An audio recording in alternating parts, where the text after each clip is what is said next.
Dobrodošli. U ovom klipu sam vam htio opisati pjesnički opus i život ovog velikočileanskog pjesnika Pabla Nerude. Prvo sam mislio da će to biti jednostavan video pun leptirića, pošto je Pablo napisao jedne od najljepših ljubavnih stihova ikad napisanih. Ali kopajući sve dublje shvatio sam da je njegov život bio pun intriga i nimalo romantičnih epizoda. Bilo bi nepošteno prema vama kad bi prikazao samo ono lijepo, a zanemario ostalo, stoga morat ću neke dijelove iznijeti s gropom u stomaku, ali ipak ću ih iznijeti.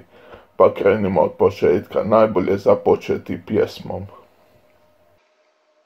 Neka se probudi drvosječa. Nisam drugo nego pjesnik, sve vas volim. Volim ovaj svijet i lutam po njemu. U mojoj domovini zatvaraju rudare i vojnike šalju sucima. Ali ja ljubim do korijena moju malu i ledenu zemlju. Kad bih morao umreti 1000 puta, tamo bih htio umreti. Kad bi se morao roditi 1000 puta, tamo bih htio da se rodim. U blizini divlje Araukanije, u blizini snažnog južnog vjetra, u blizini novih zvona. Neka nitko ne misli na mene. Neću da krv ponovno natopi kruh sočivoj muziku. Hoću da sa mnom zajedno pođu rudar, djevojka, odvjetnik i proizvođač ljutki.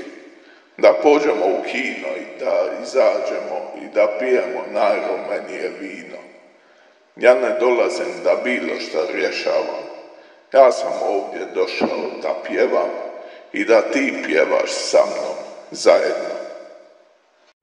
Pablo Neruda je rođen pod imenom Naftali Ricardo Reyes Basualto. Rođen je u gradiću Parral 12. srpnja 1904. a umire u Santiago de Chile 23. rujna 1973. Sin je željezničara i učiteljice. Majka mu je mjesec dana nakon njegova rođenja umrla od tuberkuloze. Nakon majčine smrti sele u nešto veći grad Temuco, gdje će provesti svoje djetinjstvo. Počeo je pisati dosta rano, već se kao 10-godišnjak predstavio kao pjesnik, a s 13 godina objavio je svoje prvo djelo esej Entuzijazam i ustrajnost, objavljen u lokalnim novinama. Otac mu je branio pisati, držeći to ispraznim i nevrednim, pa je morao pronaći ime pod kojim će tajno stvarati. Prezime Neruda odabrao je u čast češkog pjesnika Jana Nerude. Sljedećih nekoliko godina objavljivao je mnogo pjesama i eseja u lokalnim časopisima. Za vrijeme gimnazije objavljuje u regionalnom časopisu Sutra La Mañana i upoznaje Gabrielu Mistral, već afirmiranu književnicu. Upisao je studij francuskog jezika i pedagogije. U 19. godini objavljuje prvu zbirku poezije Pjesme u suton, a u 20 ljubavnih pjesama i jedna očajnička. Obje su zbirke odlično prihvaćene među kritikom te prevedene na mnoge jezike, iako su kontroverzne zbog svojih preseksualno naglašenih misli u njima. Tokom vremena zbirka 20 ljubavnih pjesama i jedna očajnička se prodala u 1.000.000 primjeraka i postala Nerudino najpoznatije djelo. Nakon tih uspjeha ušao je u čileanski diplomatski zbor, službovao je u Aziji te u Španjolskoj, gdje je prijateljevao s pjesnicima iz takozvane generacije 27 i osnovao književni časopis Caballo Verde para la Poesía. Pročitat ćemo jednu pjesmu pa ćemo nastaviti. Lagano umiranje.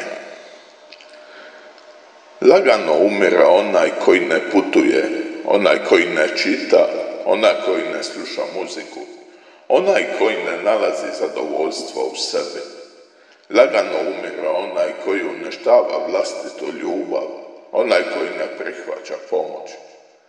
Lagano umire onaj koji se pretvara u roba navika, postavljajući sebi svaki dan ista ograničenja.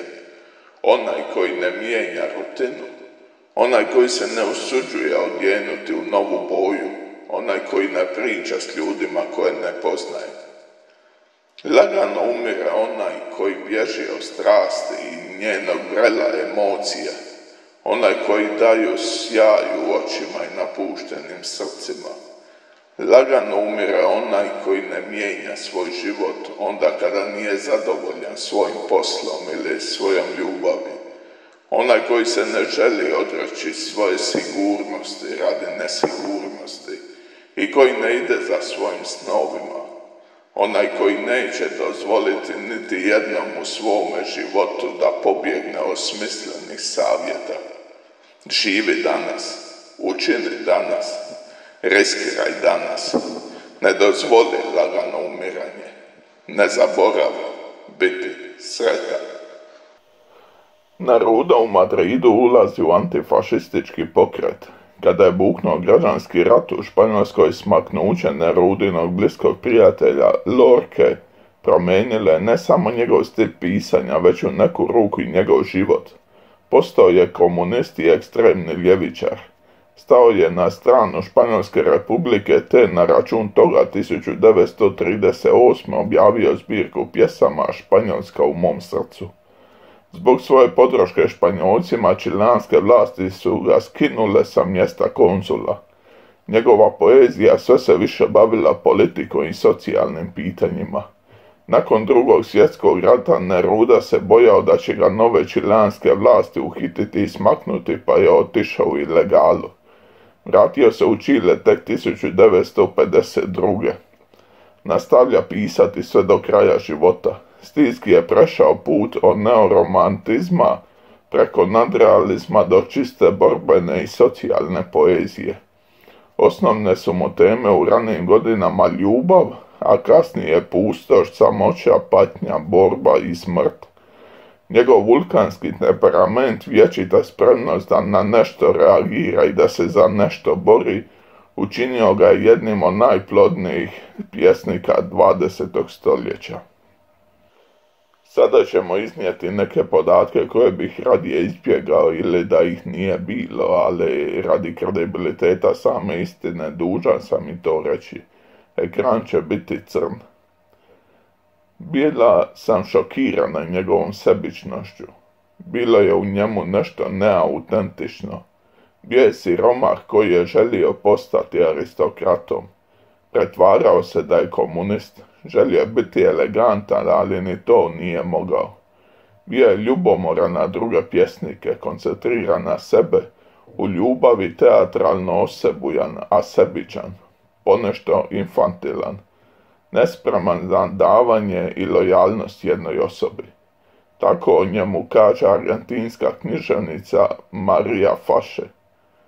Imao je više žena i sve ih je varao.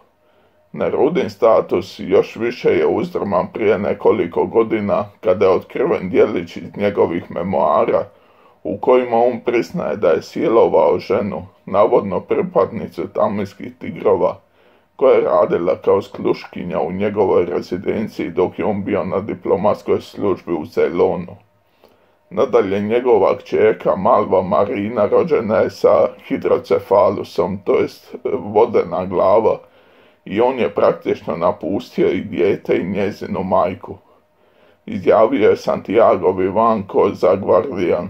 Jedan od najvažnijih otkrića ovog Nerudinog biografa je to da je Neruda imao dijete Soldo Margarete Burgos, koja svojoj kćeri nikad nije pričala o vezi s njime, već je se povjeravala unici i tako je Vivanco saznao. Što reći na ovo? Pamtite ga po pjesmama.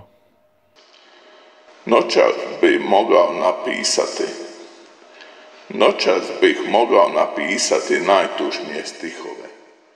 Napisati, na primjer, noć je posuta zvijezdama, trapere modre zvijezde u daljini, noćni vjetar kruži nebom i pjeva. Noćas bih mogao napisati najtužnije stihove. Volio sam je, a ponekad je i ona mene voljela. U noćima kao ova bila je u mom naručju, ljubljah je koliko puta ispod beskrajna neba. Voljela me, a ponekad sam ja nju volio. Kako da ne volim njene velike nepomišne oči? Noćas bih mogao napisati najtužnije stihove, misliti da je nemam, osjećati da sam je izgubio, slušati noć beskrajnu još mnogo dužu bez nje i stih pada na dušu kao rosa na pašnjak. Nije važno što je moja ljubav nije sačuvala, noć je posuta zvijezdama i ona nije u zamen. To je sve. U daljini netko pjeva, u daljini. Duša je moja nesretna što ju je izgubila. Kao da je želi približiti, moj pogled je traži. Srce je moje traži, a ona nije u zamen. Ista noć u bijela odjeva ista stabla. Ni mi od nekad nismo više isti. Više je ne volim, sigurno. A koliko sam je samo volio.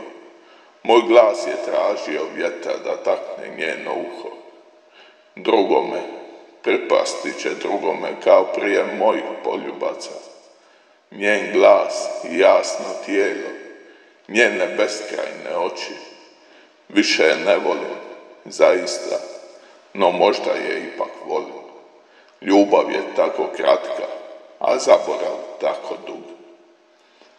I jer sam je u noćima poput ove držao u naručju, duša je moja nesretna što ju je izgubila, iako je to posljednji bol koji mi zadaje i posljednji stihovi koje za nju pišem.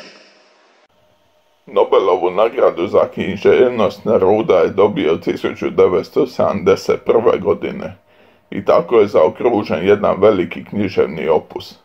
Godinu ranije bio je nominiran za predsjednika Čilea. Neruda se odriče predsjedničke dužnosti u korist Salvadora Allendea, s kojim ostaje u dobrim odnosima i kojeg Pinochet u rujnu 1973. svrgava s vlasti. Neruda je pratio prijatelja. Preminuo je od srčanog udara u noći 23. rujna 1973.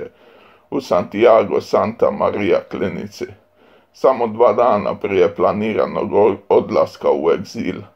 Sahrana je održana uz mnoštvo policije. Nerudina kuća je provaljena, a njegovi radovi i knjige su oteti ili uništeni. Poslije njegove smrti biti će objavljena i njegova autobiografija pod nazivom Priznajem da sam živio, koju je pisao sve do posljednjeg dana. Mnogi su sumnjali u miješannost Augusta Pinocheta, kojem ovako velik oponent u egzilu sigurno nije odgovarao. Do danas nije posve razjašnjeno da li je Pablo uistinu ubijen ili je umro prirodnom smrću. Ako me zaboraviš, hoću da znam jednu stvar. Znaš kako je to?